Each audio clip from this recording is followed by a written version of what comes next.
Opposition 31 دسمبر تک اپنے اراکین سے استعفے لے گی. دینا کب ہے یہ فیصلہ وہ خود کریں گے، لیکن long march, shutter down, protest, almost وہی چیزیں جو عمران خان خود اپوزیشن لیڈر کے طور پر کرتے تھے، اپوزیشن اس کا ری پلے کرنے جا رہی ہے. اور بہت انسیٹلنگ تھا واڈا صاحب وہ تمام انوائرمنٹ جس میں آپ سڑکوں کے اوپر تھے. فرق ہے عمران خان نے جب کیا اور یہ جو کرنے جانے فرق ہے.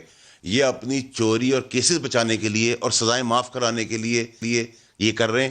عمران خان نے ملک کے لیے کیا تھا. سزائیں یا نہ وہ سزا یافتہ تھا، نہ اس کی کوئی چوری تھی، نہ وہ کوئی پریشر ڈال رہا تھا کہ میری چوری اور میرے کیسز معاف کر دو. دونوں میں بڑا واضح فرق ہے. اور یہ قوم ایجوکیٹ ہو چکی ہے اس بارے میں کہ عمران خان کا مسئلہ ہے کہ وہ ایماندار آدمی ہے، وہ رہتا بھی اپنے گھر پر ہے، وہ پیسے بھی اپنے گھر کے دیتا ہے، کھانا بھی اپنی جیب سے کھاتا ہے، سرکار کی نہ گاڑی استعمال کرتا ہے، نہ سرکار کا گھر استعمال کرتا ہے، نہ سرکاری کوئی فیسلٹی یوز کرتا ہے، نہ سرکاری چیزوں کو اپنے باپ کا مال سمجھ کے اس پہ فیکٹریاں لگاتا ہے، نہ اس کی بہن یہ کام کر رہی ہے کہ یہاں سے لوٹ گھسوٹ کر رہے اور یہاں سے فراری اور مفروری میں ہو، نہ اس کے بیٹے آ کے یہاں سے چیزیں چوری کر کے یہاں سے نکل گئے ہو ملک سے اور فرار ہو، نہ ہی عمران خان کا سمدھی یہ کام کر رہا ہے. تو عمران خان کا کمپیریزن ان کے ساتھ نہ کریں سر، یہ بڑا ہرٹنگ اور انسلٹنگ ہے میرے لیے.